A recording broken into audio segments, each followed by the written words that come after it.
बात होगी गाजियाबाद में 3 बहनों की सुसाइड मिस्ट्री की, क्योंकि यह मिस्ट्री लगातार और ज्यादा आगे बढ़ती जा रही है, सुलझने की बजाय और उलझती जा रही है।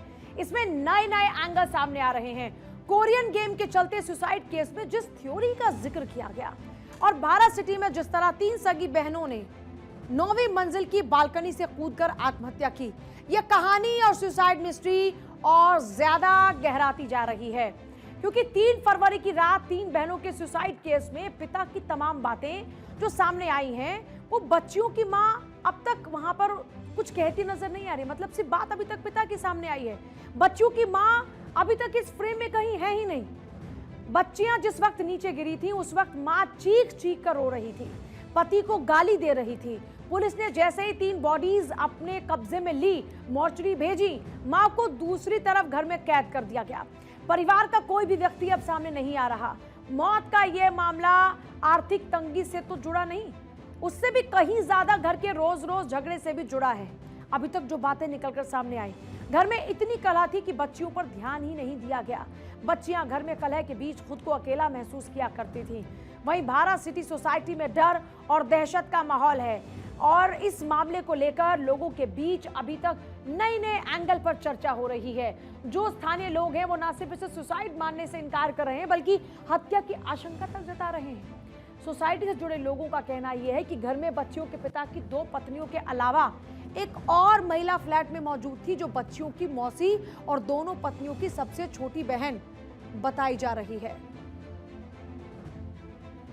टीला मोड़ पर बीते कल जो हादसा 3 नाबालिग बहनों के साथ हुआ है, उसमें कुछ नए जो खुलासे सामने आ रहे हैं। अभी मैं खड़ा हूं टीला मोड़ के भारत सिटी सोसाइटी में, जहां पर ये हादसा हुआ है। हमारे साथ कुछ लोग हैं बात करने के लिए। बाबूजी, क्या नाम है आपका? मेरा राकेश कुमार सिंह।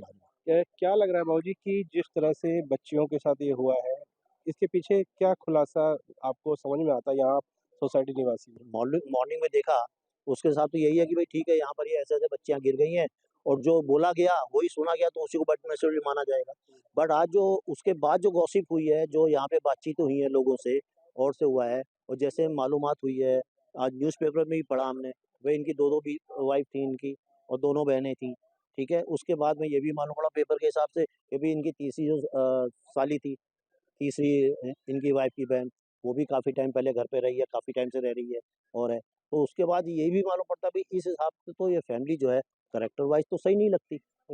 तो उसके बाद में भी लोगों के जो व्यूज है कह रहे हैं इसके पीछे कुछ ये मिस्ट्री सी लग रही है लोगों को, उनके दिमाग में जैसे कुछ लग रहा है कि कुछ और हो सकता है। तो अब ये चीज़ सोचने पे मजबूर होना पड़ता है कि जब इतनी सारी चीज़ें निकल के आ रही हैं, तो कहीं न कहीं इसके पीछे कुछ इन्वेस्टिगेशन वाला मैटर है। राहुल जी, समय को लेकर जो एक बात थी कि 2-2:30 बजे के आसपास की घटना थी। माता-पिता कितने बजे नीचे आए थे घटना के? देखिए, अब ऐसा है कि जिस समय ये घटना घटी है, उसके फैमिली मेंबर्स जो उसके माता-पिता ऑलरेडी वो फ्लैट में थे और जगे हुए थे। क्योंकि जिस हिसाब से मेरे पास फुटेज वगैरह जो आ रहे हैं ना, फुटेज वगैरह जिस हिसाब से आ रहे हैं, तो उसमें वो देख रहा हूँ कि वो लिफ्ट में से नीचे आए हैं। और 2 से सस्पिशियस ये लग रहा है कि जिससे घर में इतनी बड़ी घटना घटेगी, तो फादर तो एटलीस्ट कम से कम लिफ्ट का इंतजार नहीं करेगा, वो नीचे कूदेगा। कि मेरा भी बच्चा है, मैं आपके बच्चे को जैसा घटना करेगा तो उस समय दिमाग काम करना, मतलब जैसे मैं आपको बता दे रहा हूँ ना कि जैसे मेरे पास कॉल आया तो मैं भी सो ही रहा था, रात को 2 बजे उठा, तो मैं रजाई से उठ के जो आया ना, तो मैं जो जैसा कपड़ा पहना उसी में भागा था। तो मैं उसी से भागा, तो मैं दौड़ते हुए आया था और वही सारी चीज़ें हैं जो वो लिफ्ट का इंतज़ार कर रहे हैं और लिफ्ट से वो मतलब आए हैं। फिर उसके बाद सबसे पहले जो आए हैं, सबसे पहले लिफ्ट में यही लोग नीचे उतरे हैं, बाकी उसके बाद सारे रेस्टोरेंट नीचे उतरे हैं। जी। देखिए, सोसाइटी में लोग बात कर रहे हैं कि ये घटनाक्रम जिस तरह से दिखाया जा रहा है, उसमें सस्पेक्ट है। कहीं न कहीं कोई ये बड़ी घटना को भी खुलासा देखने को मिल सकता है। ये पुलिस जाँच के बाद पता चलेगा कि इसमें क्या कुछ बड़ी घटना थी। हमारे साथ सोसाइटी के और भी यहाँ वरिष्ठ लोग हैं जो बात करना चाहें। सर, ये जिस तरह से पूरा घटनाक्रम दिखाया जा रहा है, आप एक बस ये बता दें, आप भी सोसाइटी के हैं, आपके भी बच्चे होंगे, जिस तरह से घटना को दिखाया जा रहा है, क्या इसके पीछे लगता है कुछ कि और भी कोई कहानी हो सकती है कि जिस तरह से बातें कर रही है कि हत्या भी हो सकती है ये? कुछ कहा नहीं जा सकता जी, जो अलग-अलग बता रहे हैं सब, लेकिन कुछ इसमें हम बताने पता ही नहीं है क्या हो सकता है।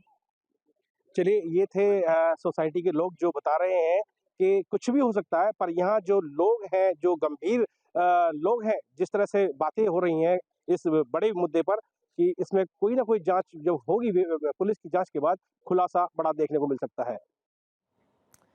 गाजियाबाद में 3 फरवरी की रात 3 बहनों ने सुसाइड किया। एक तरफ 8 पन्नों की सुसाइड नोट से उनके कोरियाई कल्चर में पूरी तरह से ढल जाने का खुलासा हुआ, तो दूसरी ओर पिता चेतन सुसाइड की वजह बदलते रहे। पहले कहा कि कोरियन गेम की टास्क के आखिरी स्टेज में सुसाइड कर लिया, फिर कहा बेटियां दिन भर कोरियन मूवी रील्स देखा करती थी, मोबाइल छीना और कहा था कि सुधरी नहीं तो तुम्हारी शादी करवा दूंगा। चेतन की पहली पत्नी सुजाता ने पुलिस से कहा कि बेटियों ने दरवाजा अंदर से लॉक किया, नहीं तो हम बचा लेते। हालांकि उसके बाद चेतन की दोनों पत्नियों ने खुद को कमरे में बंद कर लिया और फिर उनके बयान ही नहीं हो पाए। अब पुलिस की छानबीन, चेतन के बयान, उनकी पत्नियों की सीडीआर, बैंक डिटेल, घर के अंदर फोरेंसिक सबूत के इर्द गिर्द चल रही है जांच। और सुसाइड की कहानी के बीच अब कई सवाल उठने लगे हैं जिनका जवाब पुलिस तलाश रही है। सवाल है, बच्चियों के पिता के बयान में इतना विरोधाभास क्यों है? आखिर 8 पन्नों का नोट किसने और कब लिख दिया? और सबसे बड़ा सवाल, परिवार के अंदर आखिर चल क्या रहा था? 3 बहनों की मौत की सच्चाई के और करीब पहुंचने के लिए भारत 24 की टीम ने गाजियाबाद की भारत सिटी B1 टावर के लोगों और सोसाइटी के जनरल सेक्रेटरी से बातचीत की। और इस बातचीत में क्या कुछ एंगल निकलकर सामने आया है, आइए वो आपको सुनाएं। उससे पहले मामले की जांच कर रही पुलिस ने बच्चियों के मोबाइल की थ्योरी भी जो इस वक्त पेश की है वो सवालों के घेरे में है, क्योंकि मोबाइल चेतन गुज्जर जो बच्चियों के पिता हैं उन्होंने ही खरीदे थे और बाद में बेच दिए। 2 मोबाइल फोन के IMEI नंबर हासिल कर लिए गए हैं और मोबाइल का जो डेटा है वो हासिल करने के लिए पुलिस लगातार डिवाइसेस का पता लगाएगी। पुलिस के मुताबिक अभी तक जो जांच आई है सामने, उसमें तीनों बहनों ने एक सुसाइड नोट लिखा और किसी मोबाइल ऐप के टास्क बेस्ड गेम का एंगल निकालकर अभी तक पुलिस अपनी जांच में आगे नहीं बढ़ पाई है। अब जरा सुनिए क्या कुछ अभी तक बयान सामने आए हैं पुलिस अधिकारियों के। ये अभी तक के जांच में जो चीज़ें सामने आई है उसमें 2 मोबाइल बेचने की बात सामने आई है। एक उसने रिसेंटली बेचा था और एक मोबाइल करीब 6 महीने पहले बेचा था।